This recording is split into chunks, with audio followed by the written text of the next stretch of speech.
Hello दोस्तों, पीके first channel में आपका स्वागत है। आज हम करेंगे फिर से कार्तिक महत्तम का 33वां अध्याय। सूत जी ने कहा, इतनी कथा सत्यभामा को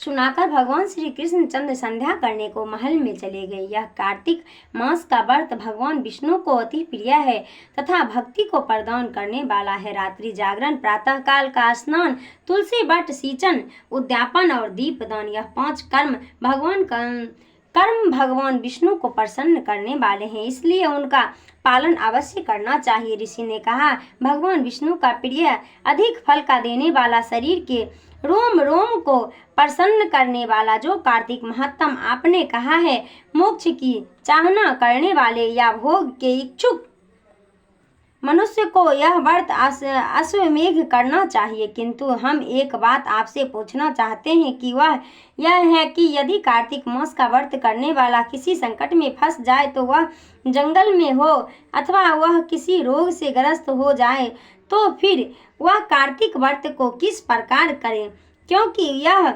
विष्णु जी का अतिशय प्रिय तथा मुक्ति भक्ति प्रदान करने वाला व्रत किसी तरह भी नहीं छोड़ना चाहिए।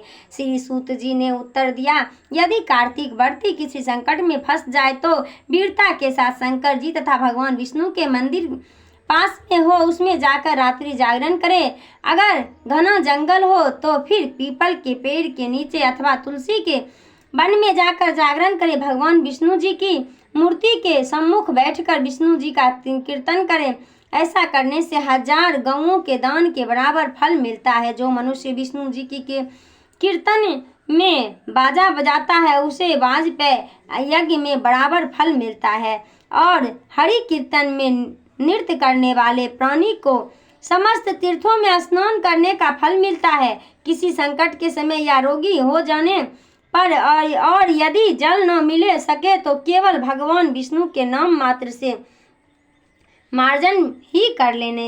यदि उद्यापन न कर सके तो व्रत की पूर्ति के लिए केवल ब्राह्मणों को प्रसन्न होने से विष्णु जी प्रसन्न रहते हैं। यदि आप दीप दान कर सके, दूसरे के दीप की आयु आदि से भली भांति रक्षा करें, और यदि तुलसी का पौधा पास न हो तो वैष्णव ब्राह्मण की ही पूजा कर ले, क्योंकि भगवान सदा अपने भक्त के पास रहते हैं। इस सब के न होने पर व्रती भगवान गौ, पीपल और बट वृक्ष की श्रद्धा से सेवा करे। सैनकादिक ऋषियों ने कहा, आपने गौ तथा ब्राह्मणों के सदृश पीपल और बट वृक्ष को बतलाया है, और सभी वृक्षों में पीपल का वृक्ष और बट वृक्ष श्रेष्ठ क्यों कहे गए हैं? हे सूत जी ने कहा, पीपल का पेड़ साक्षात विष्णु भगवान है और पलाश का पेड़ साक्षात ब्रह्मा है। इन वृक्ष की पूजा, सेवा तथा दर्शन से सब पाप का नाश होता है।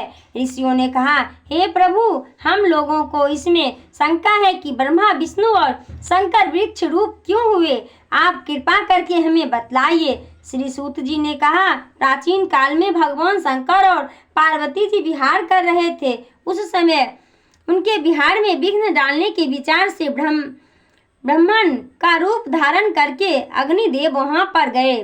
विहार के आनंद का नाश हो जाने के कारण क्रोध में भरकर श्री पार्वती जी ने समस्त देवताओं को श्राप दे डाला। पार्वती जी ने कहा, हे देवताओं, विषय सुख को कीट पतंग भी जानते हैं, इसमें आप लोगों ने देवता होकर विघ्न डाला है, इसलिए आप सब लोग वृक्ष हो जाओ। सूत जी ने कहा, इस प्रकार क्रोधित पार्वती जी ने श्राप से सब देवताओं को वृक्ष हो गए। इसी कारण भगवान विष्णु तथा शंकर जी दोनों पीपल और बट हो गए। इसी कारण भगवान विष्णु का शनिदेव के साथ योग होने के कारण केवल शनिवार को ही पीपल का स्पर्श करना चाहिए और किसी दिन नहीं। 34वां अध्याय हम कल करेंगे। अभी हम कर लेते हैं एक चालीसा कर लेते हैं, तुलसी चालीसा। आज हम कर लेते हैं कार्तिक व्रत का उद्यापन विधि। कार्तिक शुक्ल चतुर्दशी को प्रातः काल गंगा, जमुना अथवा किसी नदी आदि में स्नान ध्यान करके तुलसी जी की समीप 4 द्वार का एक मंडप बनवाना चाहिए। फिर पूर्व के द्वार से आरंभ कर कर्म से मृतिका मिट्टी से निर्मित 4 द्वारपाल को स्थापित कर जिनका नाम शील, सुशील, जय और विजय है। इसके पश्चात तुलसी की जड़ के समीप एक वेदी बनाकर उस पर सर्वतोभृद चक्र बनवावे। वेदी के पश्चिम भाग में पूर्व की ओर मुख करके बैठ जाएं। तत्पश्चात ब्राह्मण द्वारा संकल्प आदि करके आश्चर्य का वर्णन करें। फिर सर्वतोभृद के ऊपर ब्रह्मादि देवताओं का पूजन करके वहां स्थापित तांबे के कलश के ऊपर स्वर्ण की बनी लक्ष्मी और विष्णु भगवान की मूर्ति को स्थापित करके इंद्र विष्णु रीति इस मंत्र से आवाहन करके पुरुष सूक्त के मंत्र द्वारा षडोपचार पूजन करे और चारों ओर के लोकपाल तथा द्वारपालिकों का भी पूजन करें। इसके पश्चात गीत वादिक मंगल गान और उत्सव करके रात में जागरण करें। प्रातः पूर्णिमा के दिन स्नान कीर्ति से निर्वित होकर ब्राह्मण द्वारा विष्णु भगवान को तिल, घी आदि से हवन कर फिर सर्वतोभृद मंडप लिए देवताओं के लिए एक घी आहुति देकर होम समाप्त करें। फिर पूर्ण आहुति दे अंतर सप्तनीक 31 ब्राह्मणों को आमंत्रित कर उनका आचार्य का यथाशक्ति वस्त्र अलंकार आदि से पूजन करे, यथाशक्ति भोजन करावे और प्रार्थना करे कि आप लोगों के प्रसाद से मेरा कल्याण हो।